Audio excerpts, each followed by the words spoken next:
Con ustedes, ahí está la aprobación del presidente de la República. Según Ipsos, ha caído a 13 puntos, 4 de caída, a diferencia de la última medición que se realizó en agosto. Igual cifra tiene la primera dama. Así es, aprobación de la primera dama, 13%, ha ido más o menos. Ya están tas con tas, ¿te acuerdas? Esas épocas en las que Nadine se disparaba y Ollanta tenía menos. Bueno, ya. Sí. Y tenemos un recuadro más sobre si está informado o no que el Congreso ha recomendado denunciar penalmente a Martín Belaunde y Nadine Heredia. Sí, 55%, no 39%, no precisa 6%. ¿no? La gente quiere saber qué es lo que está sucediendo, ¿no? A ese 55 se le pregunta si es inocente o culpable. Así es, considera que Martín Belaunde Locio es culpable de lavado del delito de lavado de activos. Pues sí, es culpable en ese porcentaje. Y Nadine Heredia es inocente 10%, culpable 78%, no precisa 12%. Estamos con un cuadro más, tenemos un cuadro más. ¿Cree que estas agendas eran propiedad de Nadine Heredia o las han creado para perjudicarla? Bueno, eran de Nadine, es obvio, ¿no? 73%. Creadas para perjudicar el 18%, no precisa 9%. Ahora, estos cuadros de la popularidad, digamos, es la popularidad más baja que registra Ipsos. Gracias a Luis Benavente y Hugo Guerra por estar con nosotros, pero yo quería empezar con Luis justamente por el tema de la popularidad, ¿no? ¿Cómo observas esto? Es decir, estamos probablemente ante el dígito, porque si vemos la perspectiva, 4 puntos, ha caído de agosto, 13, lo que se viene es el dígito. Sí, yo creo que puede seguir bajando. Hay un tema ahora que es el de Oropesa, donde el gobierno va a reivindicar que está luchando contra la delincuencia y ha encontrado a esa persona, ¿no? Se está atribuyendo esto, demostrando que la Policía Nacional, dicho sea de paso, tiene mucha habilidad, mucha eficiencia para prófugos fuera del país. Pero puede sacar, digamos, el gobierno también en el tema Oropesa, el tema de los narcoindultos, empezar a levantar por ahí su militancia prista. Claro, exacto. Lo de Oropesa automáticamente vincula al enfrentamiento que ya viene de mucho atrás y con otros temas totalmente desconectados a entre el gobierno del Partido Aprista y Alan García específicamente, ¿no? Ahí hay un duelo aparte, pero muy fuerte, que es muy intenso desde hace mucho tiempo, ¿no? Claro, por ahí digamos que el gobierno va a tratar de lograr alguna recuperación de imagen que se traduzca en la popularidad para el próximo mes, ¿no? Pero el tema de las agendas va a continuar, claro. El tema del ambiente enrarecido va a continuar, el tema de Belaunde Locio va a continuar, el tema de Milagros Leiva es un tema controvertido, pero ella por otro lado está generando una corriente de opinión favorable también, ¿no? ¿Por qué? Porque ella está enfrentada al gobierno, pero que es un gobierno en caída, con un 75% de rechazo fuerte, ¿no? Ahora, ese 13% debe preocuparnos en cuanto a gobernabilidad. No, yo creo que a estas alturas lo que está ocurriendo con Ollanta Humala y con Nadine Heredia es que están cosechando todo aquello que de malo han sembrado. Creo que en la opinión pública está pasándoles la factura por el escándalo cada vez mayor, no solamente de las agendas, sino de todos los visos de corrupción. Por lo tanto, este es un caso que claramente la ciudadanía está sancionando. Ok, pero es un gobierno en caída, ¿eso no debería preocuparnos? No, yo creo que no debe preocuparnos por lo siguiente. La institucionalidad democrática ahora está en manos del Congreso.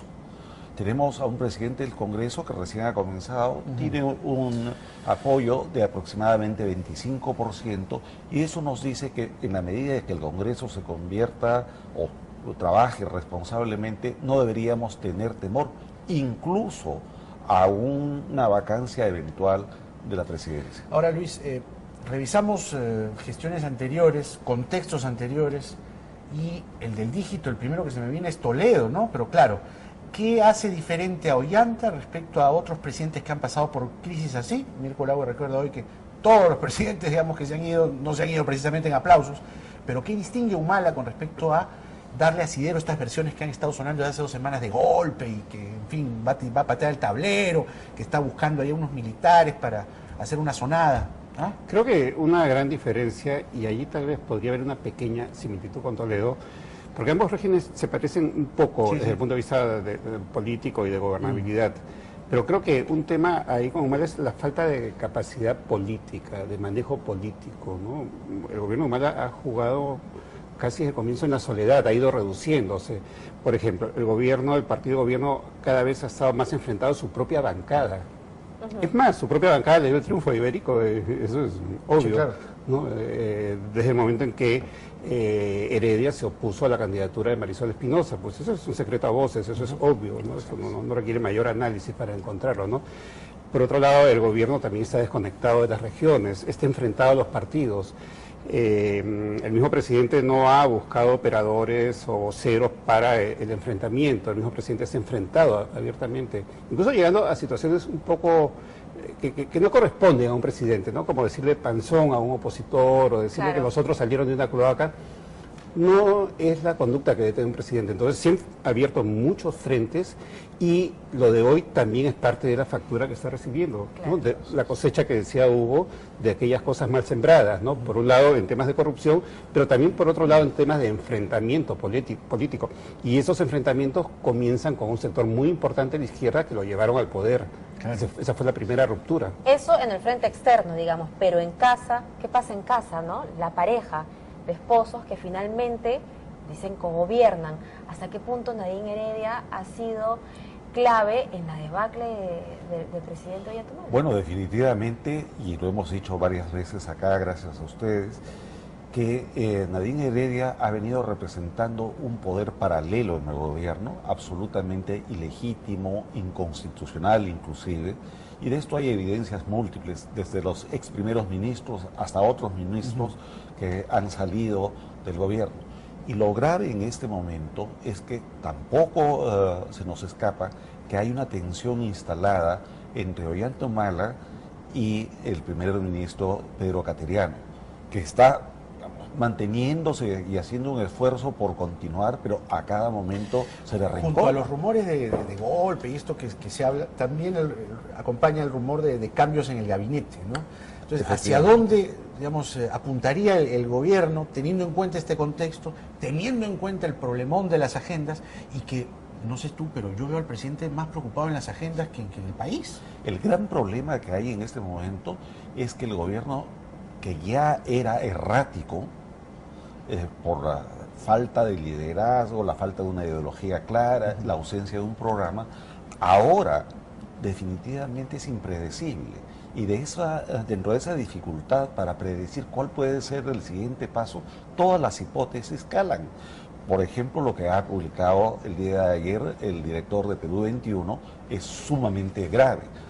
Nos habla de la posibilidad de un golpe de Estado, nos habla de aparentemente la existencia de 3 grupos dentro del ejército y en general dentro de las Fuerzas Armadas. Entonces, ahora creo que nadie debería dejar de lado cualquier hipótesis, por tremendista que pudiese ser. Pero además hay rumores de cambio ministerial, inclusive se comenta la salida de Cateriano en un gobierno, en un ejecutivo que parece sostenerse justamente en sus ministros que resultan tienen más popularidad que el presidente. Bueno, pero en el Perú se ha convertido en una rutina. Cuando el ambiente político se enrarece, se complica y automáticamente se piensa en la renuncia del presidente del Consejo de Ministros. Sí, pues. Creo que es una práctica muy mala, ¿no? Me parece que Cateriano ha cumplido un rol adecuado. El tema del liderazgo muchas veces es visto como el carácter, la firmeza, la claridad con que el líder habla, ¿no? Y Cateriano tiene eso. Y eso ha ayudado bastante al gobierno, ¿no? Porque recuerden que él entra después de la censura a Ana Jara, ¿no? Después de esa situación que fue tan complicada, esa derrota política para el gobierno, ¿no? Que era una antesala a la pérdida de la presidencia del Congreso, dicho sea de paso. Entonces, yo no creo que tenga que generarse una caída del gobierno, de los ministros, ni del presidente del Consejo de Ministros. Creo que ahí hay que mantener la calma, más bien. Ahora, justamente en esa línea, Hugo, ¿cómo ves el futuro inmediato, no? Porque esta versión de Garrido, más bien lo que parece advertirnos es que hay sectores en la Fuerza Armada, ¿no? Militares, en fin, cercanos a Humala, de la propia promoción, que le están vendiendo el cuento, le están vendiendo la idea de que la salida es el golpe. Esto en tanto, el presidente queda arrinconado y cada vez más solo. Una vez más, nada es asegurable en el corto y mediano plazo. Sin embargo, creo que la fuerza de la democracia y de la opinión pública y de los medios independientes debe llamar la atención desde ahora para prevenir cualquier aventura golpista. Tendría unas consecuencias terribles para el país, terribles para la libertad, pero además, si hay efectivamente golpistas, deben saber desde ahora que terminarán presos.